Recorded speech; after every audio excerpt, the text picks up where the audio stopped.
بله لسر ندیارکردنا چارەنویسا پەیامنێری ئارکێ و سیاسەتە کۆنها لە ڕۆژاوای کوردستانی تێمەشاندن بە تایبەتی مەبەستا من بنچافکردنا ڕۆژنامەوانان کۆ دێدەما داویێدا پەیەدێ دەست بە هەلمەتە بنچافکردنا ڕۆژنامەوانان کردبوو وێ بابەتێ لەگەڵ میێوانی خۆ برێز فێساڵ ناسۆ ئەندامی کۆمیتا ناوەندیە پارتیا دیموکراتە کوردستان سووریا گۆتۆبێژ دکەم برێز فێساڵ هەفدەماتە باش بێ Ez ê ji vê pirsiyarê dest pê bikim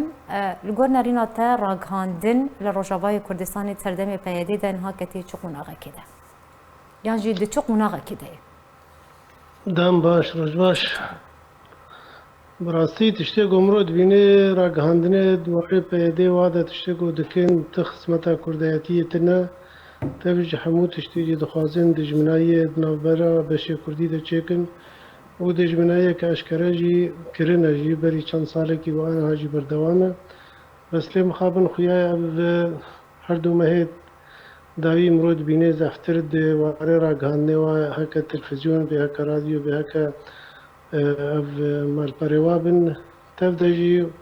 mirov dikare bêje tiştekî berjewendiyê Kurda tune tê de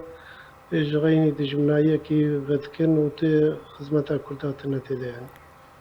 Yani baş ji ber çi PYD azadiya ragihandinê serkût dike yanî çi ji rojnamevanan dixwaze heta ku dest bi binçavkirina wan kiriye li Rojavayê Kurdistanê çi rojnamevan ragihankar yanî mebest bû armanca wan jî çi ye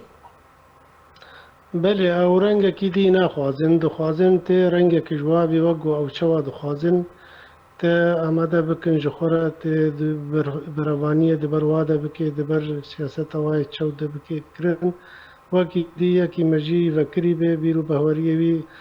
bi mafê milletê wî bê di xebatekî berevaniyekê di ber milletê xwe de bike ew vî tiştanê tev de jî naxwazin dixwazin kesên wek got wek wan wek me jî wa bifikirê dwarekî teng de zêdetir ti kesî dê naxwazin wekî dî enû mirov dikare bêje imkaniyatê wa her tiştî de hene bes mixabin ew imkaniyat heke dwarê aborî de bê heke dwarê ragihandinê de bê heke dwarê berevaniyê û leşkeriyê de bê jî tev de jî nedibir xizmeta mafê milletê Kurd de ev tiştê imkaniyatê jî nav destê wa de hene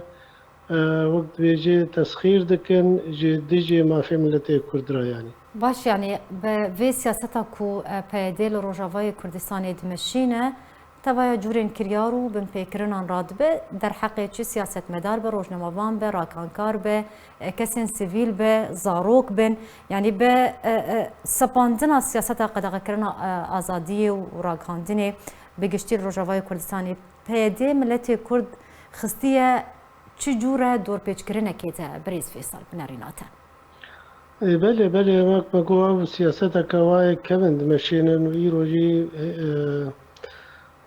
hêz û leşker û aborî wa her ti jî destê wa de heye vê tiştanê wek me got jî mixabin naxin bin berjewendiyê milletê mirov de got bikarbin milletê roj ava bi taybet got bikarbin jiyana xwe derbas bikin bi xweşî tev îro wek me got yanî ew kesê sivîl û siyasetmedar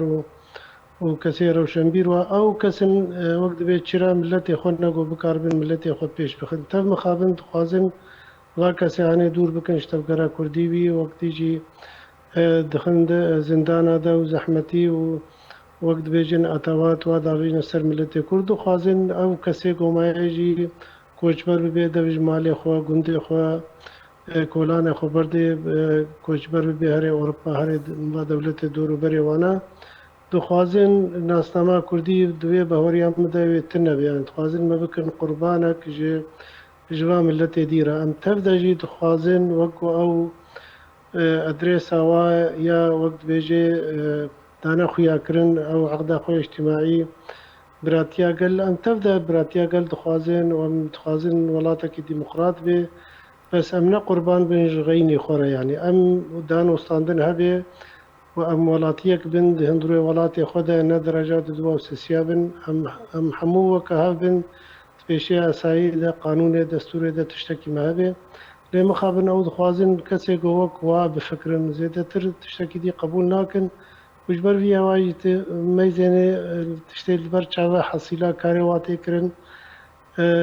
gund vala bûne cihada kolan vala bûne bi sed hezara kes koçber bûne کەسێک گۆمانەژی زەحمەتیەکی زۆر دەکشێنن دوارێ دەریبادە دوارێ بهابوونە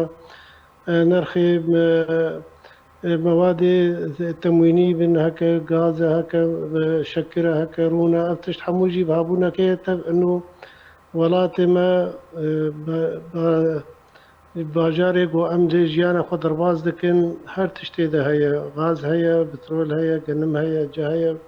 کێمایی دەخلێ هەر وڵاتیەکی هەبانە ئیرۆزێ ترژی هەوای بە وەکی دیژی ژیانەکە خۆ خۆشی دەرباز بە حتا گۆمرۆ بمەیزاندا کات چارەسەرکردنا ڕەوشا سووری حتا کیجا دەرەجە بسەکنێ و کیجا ئەستی بسەکنیانی ئێمە خابن حتەنها تشتێک دوی هەوای دەخویانە کێژغینی زەحمەتی و زۆرە و تاداریە پێ برێز یعنی شخوا نەبتەنێ مژارە مە بنچافکردنا ڕۆژنامەوانانە لێ دەوایە کریار و بنپێکردن کۆ di derheqê Kurdên Rojavayê Kurdistanê tên encamdan di destpêka bultena me cî yekem nûçe hatibû ew jî şewtandina otomobîla parêzerekî Kurd Rêzen Elmelle hat şewtandin ji aliyê kes nenenas ve yani binarîna te armanc ji kiryara ku ha çi ye yani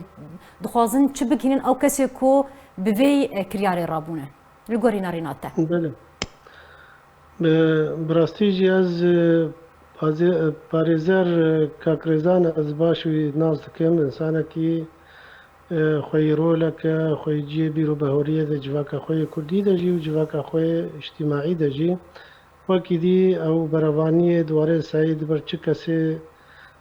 دەستەنگ و فەقیر و بەلەنگاز دەژی ئەدوێ بەهۆریە دەمە بەرەوانیەکە خۆش بەر وێ مەسەلێ دەتێکردن وەک مەگوت ئەف کەسێ وەک کاکرێزان وانە و هەڤڵبەندێوی ئەو کەسێ ڕۆشنبیر و سیاست مەدار وانە ئەو کەس وڵاتی مرۆڤ حەوجێوا کەسێ بولویە گۆمرۆ بکاربێ ژیانەکە خۆش ژوارە پەیدا بکە ینی وڵات حەوجێ هەر کەسێک و ڕەوشنبیر وایە و یە سیاست مەدارە ویە خوندەوانە گۆ بکاربن بەنگەهەکی دەینن ژێرە ژە ئەرمانجاویرە ئەمە لەگۆر ناسکردنامای تایبەت جی پێرە ئەو تو کەسی تکی ناوی تێ تعداریاوی لە تو کەسی دۆراوی تنە ینی جێرێز و احتیرامێ پێشیە هەر کەسی ینی ئەف کەسێ دوی ڕەنگی یعنی ئارمانج vê kiryarê belavkirina matirsiyê çi ye binarîna te bibore ez pê vetim yani ev kesê wa mirov bikarbê cêrêzeye li civaka xwe hemûkî de mirov bikarbê ev kesê wek wîna got mirov piştgiriyayî bike alîkarî pêre bike got bikarbê xizmeta welatê xwe bike ev kesê got niha ev kesê got kirine bêje erebawî taksiyawî hatiye şewtandin ئەو تەرسێکی دخلقێنێ دۆر و بەرێوی وانە تەمامەتی و ئەو کەسێک گۆمانەژی دخوازن کۆچبەر بکەن ترسێکی دناوبەرە هەر مالێکی کوردە چێتکن ینی یەکی وەکوی گوتە تەعادەریەویل کەسێکی تنەبێ چما بکاربن یعنی وێ ئەv کەسێک گۆکردنە سیاراوی بێ شەوتاندن ji بۆ چی ینی مالێکی ویە تعبیەت بەردە بدەهێ ساڵا خزمەت کردە حتا گۆ وەک دبێژێ ئەv شخۆرە کردە بمەژیەکی تەنگ و خراپ وبين آخر بابي سياراوي وك ماكوجي تتعدارياوي تكسي تنا تكيناوي بتكسيرة تنا يعني دا تشتى قد خوازن وقت بيجي ترسا كيشي بكن نافبرا دور بريوي دا أو كسي قمانجي بوريا مدا قد خوازن ترسا كي جيانا وارا تشيكن قدر كفن دا حمو وارد هكا دواري جيانا طيبت دا بيجي هكا دواري جيانا يعني دخوازن بگهینن خلکن روجاوای کردستانی هر کسک نلگل وان به نلگل نرینا وان به و چارانویس بوی رنگی به بله وقت رنگ کی دینا خوازن جغینی رنگ گو او دخوازن لگور سیستم وابه يعني بله زور سپاس جبو میوانی ما بريس فيصل نعسو اندام کمیته